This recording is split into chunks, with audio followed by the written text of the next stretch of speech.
Good morning, good evening, good afternoon. I Today is the 16th of April, and welcome to the blog and the article, the short story, the book, the presentation, the TED Talk, uh, the YouTube channel, or a host of other things you can call. You probably don't recognize me right now. I received this hat from Hank last night down on historical 6th Street at the Vulcan Gas Company.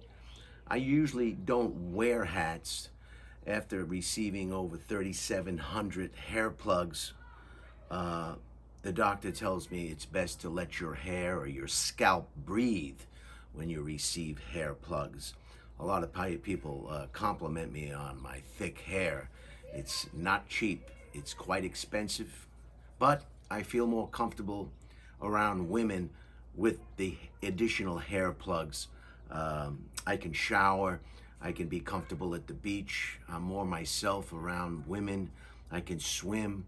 I have no problems in the shower, and I just feel so much more of a man, uh, personally, uh, with my hair plugs. So I don't usually wear a hat. But a little bit about the hat. This is a this would be a ranch owner's hat, I'm told, not a particular rancher hat like on the horse. I'm told this is the kind of hat that someone would wear if they owned the ranch as opposed to worked the ranch. So if that's so I don't know. I'm not, like I said, I'm not used to wearing hats per se. It's 68 degrees today in Austin. Yesterday was a severe thunder and lightning and rain and hailstorm. You might have saw it on the social media post of some people who witnessed this. There was some damage to vehicles, windshields, windows, and perhaps some dents to the bodies of vehicles, mainly the hood, the roof, and the trunk area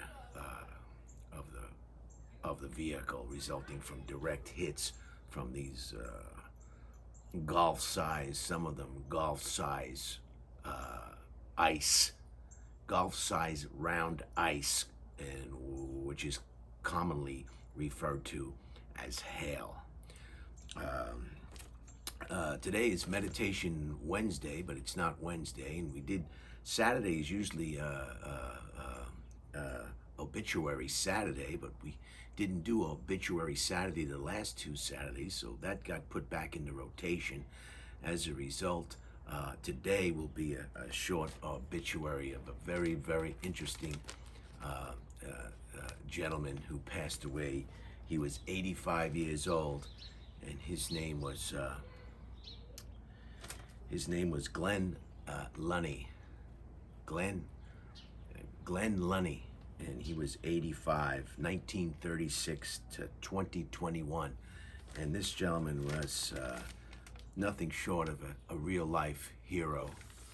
And after I read this obituary, you will no doubt agree with me. This is the NASA flight director who helped save Apollo 13. Just after 9 p.m. on April 13, 1970, NASA's Mission Control in Houston received a message from the three-man crew of Apollo 13. Houston, astronaut Jack Swigert said, "We've had a problem here." This is the famous line, "Houston, we have a problem." It's used all across the world every day for all different events, comical and not so comical. It is one of the most famous phrases you'll ever hear, and it's called "Houston, we have a problem here." An explosion in an oxygen tank had crippled life support and primary electrical power in the moon-bound spaceship's command module. The command module is the module that takes them back to Earth. It's the main ship. At 10 p.m., Flight Director Glenn Lunny began his regular shift at Mission Control and felt a monetary panic as he realized the scale of the crisis unfolding 205,000 miles from Earth. 205,000 miles from Earth. We get upset if we lose our car in a baseball parking lot. 205,000 miles from Earth. I had the sense of the bottom falling out from under me, he said. It took about 10 to 20 seconds for me to return from that place.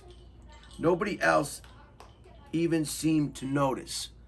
Together with his team and 3 fellow flight directors, the then 33-year-old helped mastermind a plan to get the crew safely home using Apollo 13's battery-powered lunar module as a temporary lifeboat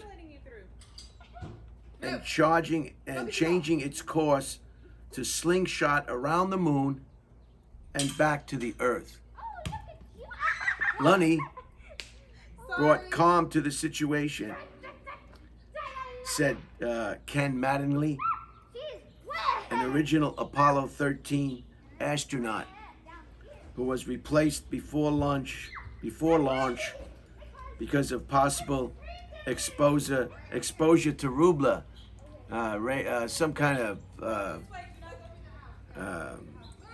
rubella is some kind of medical condition. I don't know. I guess it's like I don't know. I don't. Rubella,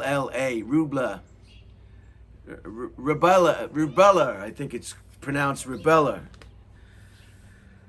Oh, gee whiz. Houston. If I was in a spaceship right now reading this obituary, I would be saying, Houston, I have a problem.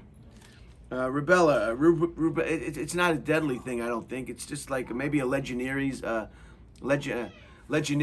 disease. What do they call that other one? Mono. Maybe it's something like mono. I don't know. I'm not a doctor. Anyway, he alone brought all of the sacred people together. Lunny was born in Old Forge, Pennsylvania, to a coal miner father and a homemaker mother. Said so and so and so and so. As a boy, he was intrigued by flight and filled his room with model airplanes. Lunny studied aerospace engineering at the University of Detroit, while also working for the National Advisory Committee for Aeronautics, the forerunner, or before they named it NASA.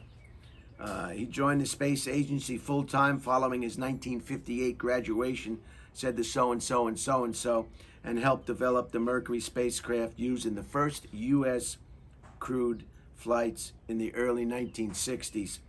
Lunny became NASA's 4th director, a post in which he led a team of flight controllers, engineering experts, and support personnel, and was on duty for the Apollo 11 lunar ascent after Neil Armstrong and Buzz Aldrin became the first men to walk on the moon. So this guy, Lunny, this guy's got it up here. I tell you right now. He's no shade tree mechanic. During the initial hours of the Apollo crisis, Lunny made a decision that is now widely credited with keeping the crew alive and safe. Imagine the pressure this guy had to have. The amount of pressure. 3 people's lives, 205,000 miles from Earth, are in the palm of his hand and in the knowledge in his head. His flight team widely credited with keeping the crew alive and safe, said so-and-so and so-and-so. His flight team shut down power to the command module, conserving the battery power needed to re-enter the Earth's atmosphere and deploy parachutes. After 3.5 days, the crew returned to the command module, which had a heat shield to protect it from the scorching temperatures experienced during re-entry. Jettisoned the lunar module and safely splashed down in the Pacific on April 17th. Lunny, I'm sorry, Lunny, who with the rest of the Houston team was awarded the Presidential Medal of Freedom, called the Remarkable Rescue, the best piece of operations work I ever did or could hope to do. And unbelievable. And now I'll see if you can't maybe see a picture of Looney. I mean, what a smart guy. I don't know if you can, if this will come up. Can you see it? That's Looney. Not Looney, I'm sorry, Lunny. Looks like Looney, but pronounced Lunny, okay? Glenn Lunny. And I tell you, I got more respect for these brave men and women who fly out of the atmosphere and to other planets, just orbiting, even just orbiting. I'm in awe of the sheer bravery and the balls to do what they do. I mean, look what all the things that could go wrong when you fly from coast to coast on Spirit Airlines or United Airlines. I mean, it's just unbelievable how brave they are and all the things that could go wrong. And it's just mind-boggling. And then you must ask yourself, well, how badly do you dislike your family or your wife that you want to blast out into outer space? But so our hats are off to Glenn Lunny for his bravery, 85 years old, and he pulled it together. He pulled the team together. He developed a plan, and he rescued those 3 astronauts from outer space. So you can do your own research on that and get some more background information about the particulars. But it's a fascinating story. I'm sorry for the noise in the background. There are children who live in this complex or this subdivision or this gated community. That's why 55 and year older communities are so popular with a lot of people. They just don't want to hear those high-pitched screeching noises. They can be very, very, very annoying, and you, for one, heard them. And if you have children of your own, children are like dogs. When dogs realize that they can bark and they can emit sound, they'll bark for no reason. They'll bark for no reason, just because they're having so much fun hearing themselves bark. And children are somewhat in the same way. When they make a lot of noise, it's just the I have a voice, and they haven't reached puberty yet, most of these children, so the voices are just so high, so pitched, scream. And I shout out to all the elementary preschool teachers out there, and I mean, just walk past any schoolyard at break time, and you can record some very, very offensive noise from all the children at once, experiencing the freedom of vocal cords and their voice box all at the same time. So that's it. That's a soft, a short one today. Did I tell you it was 68 degrees? It's overcast here. It's kind of, last night, I think I already did. And so I'm not going anywhere today. And so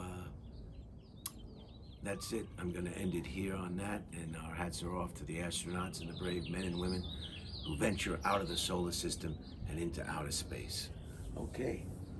All right. Coming around. If I was an astronaut, if I had 20/20 vision, I could have been an astronaut. I don't know if I'd want to get up in the rockets, though, that's for sure.